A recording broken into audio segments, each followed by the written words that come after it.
So now let's do the latest and greatest chapter 20. Aren't you excited about what you're going to learn?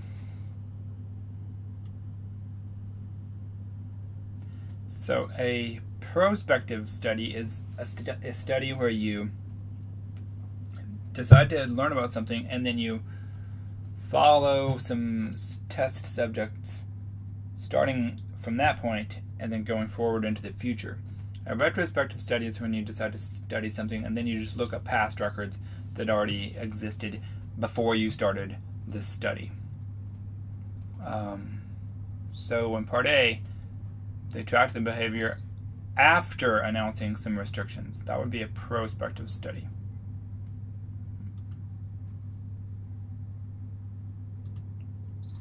In part B, they questioned a sample of people at the end of a flu season. So they started doing it and then asked about something in the past. That would be retrospective. Like retro, you've probably heard of like retro, that's kind of like something in the past.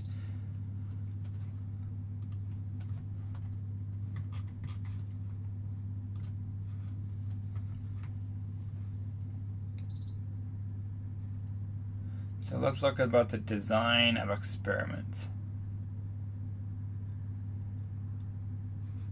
So an internet sales site randomly sent customers to one of 3 versions of its welcome page. Recorded how long each visitor stayed.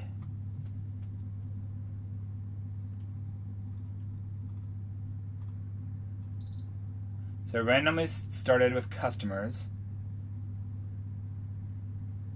Well, that's easy. There's only one of them that starts with customers. And anyway, so basically the customers are randomly divided up into 3 groups that are sent to 3 versions of the welcome page. First group of people goes to site 1, second group goes to site 2, third group goes to site 3. And it's kind of redundant to have group 1 and then site 1. Because the group of people basically is the site 1 group. They could have just used one title. Okay, then after that, they compare the time on site. Okay. It's not too bad.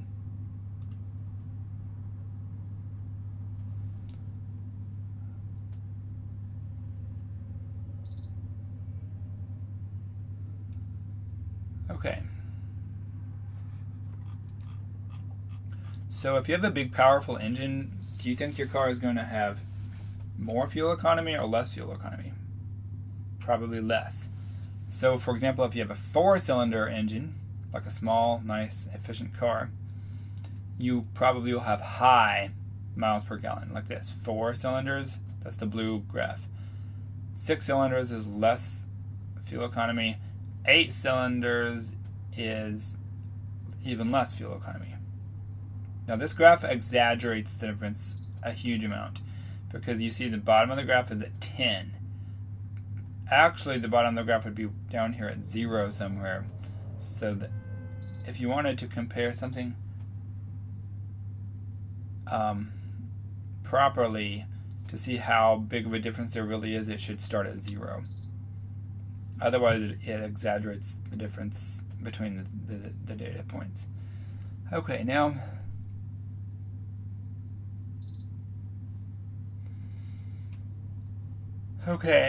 well, we're comparing 3 samples or 4 samples, so this is going to be multiple variables. So you start out by assuming they all have the same value or the same mean.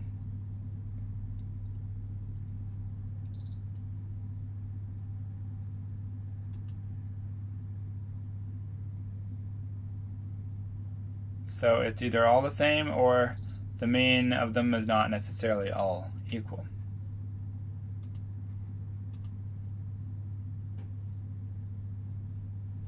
Well, the variance needs to be equal, so this one has the biggest variance, this one has less variance, there's not even anything there, And then this one has the smallest variance, at least according to this picture. I don't really believe this picture represents real cars, because there's a lot of different kinds of 8-cylinder engines, and some of them, I'm sure, have dramatically different amounts of fuel economy. So remember, these problems do not represent actual cars. So I would say no, that the equal variance condition is not satisfied. So we're just going to stop there on that problem.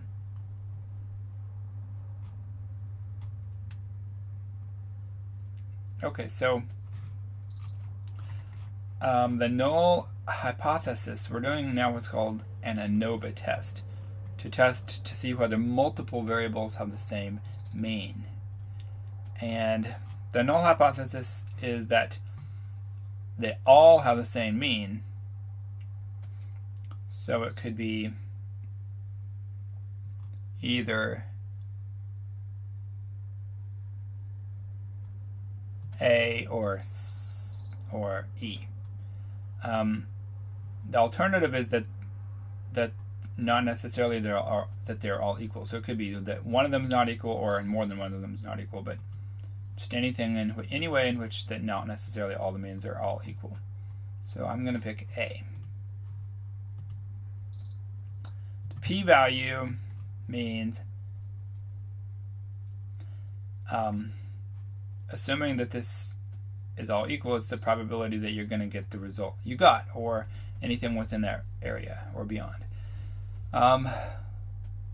That has a 29% chance of happening. And just like we talked about in class, the lower that p-value falls, the lower it falls, it'll call into question the null hypothesis. So it has not fallen very low yet, though.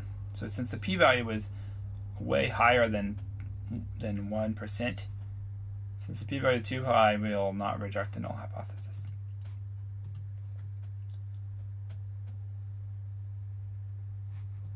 Well, would it be appropriate to run a multiple comparisons test? No, because a multiple comparisons test is used to see if they're not all equal, then you want to find out which ones of them are not equal. So, but you can't do that since the null hypothesis is not rejected. So it wouldn't be appropriate. Now let's actually calculate some more things.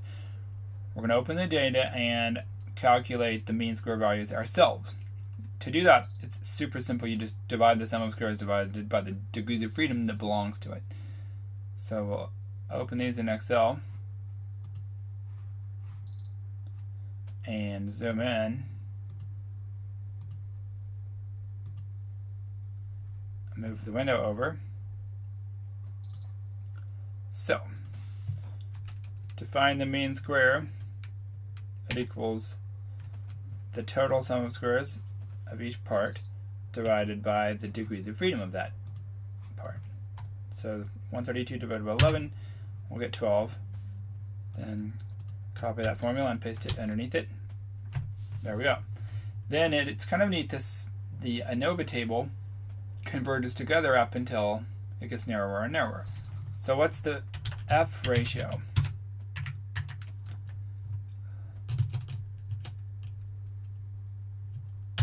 They also call this the MSE, or so mean square. And then the F ratio is equal to the larger value, or that one divided by that one. So it's going to equal 7 well, anyway, I'm going too far. Is this an experimental or an observational study?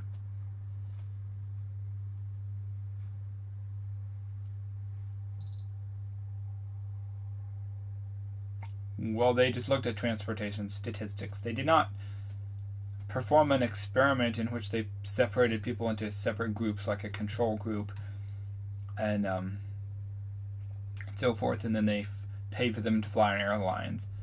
So this is just observational. So the factor was not deliberately manipulated.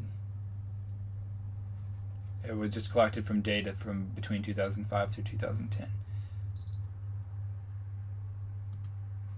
Okay, now, it looks like it is retrospective because it uses previously collected data.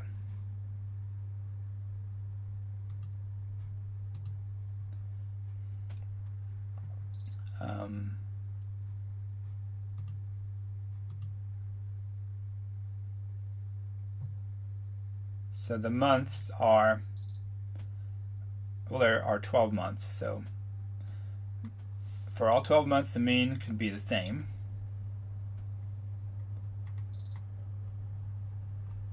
So it'd be either A or B.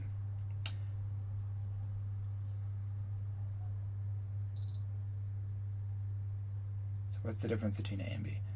Mean.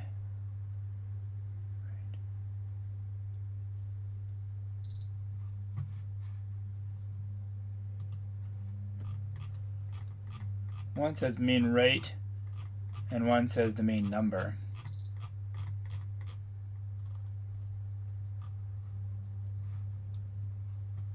Well, the statistics report the rate, in other words, the percentage of flights arriving on time.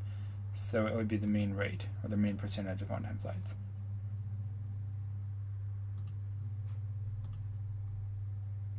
And the F statistic, we got it 7.87.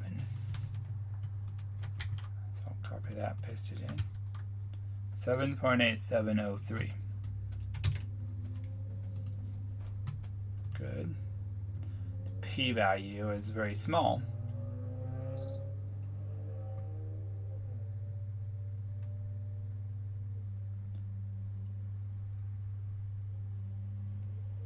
So by the way, how do you get that p-value? So remember how we calculated the F ratio. We took this value divided by this value. So this value has 11 degrees of freedom. The value in the denominator had 56 degrees of freedom. So you look up those two degrees of freedom, the numerator 11 and the denominator 56. You look up those 2 degrees of freedom in what's called an F table, and then you look at this number in the F table as well, and you see what the p-value is for that combination of numerator, denominator degrees of freedom, and then the F ratio that you get. And then that will give you the p-value. So that p-value is so small that we'll reject the null. So there is evidence, sufficient evidence. Can a causal link be established? No, you cannot prove that there's a cause,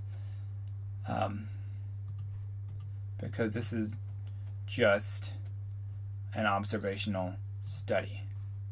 It's not an experiment that can prove anything. It's just it's just an observational study. Now, experiments themselves don't necessarily prove things because they are not necessarily done perfectly. But at least experiments can be used to establish a link. Anyway, okay, good job. That's it.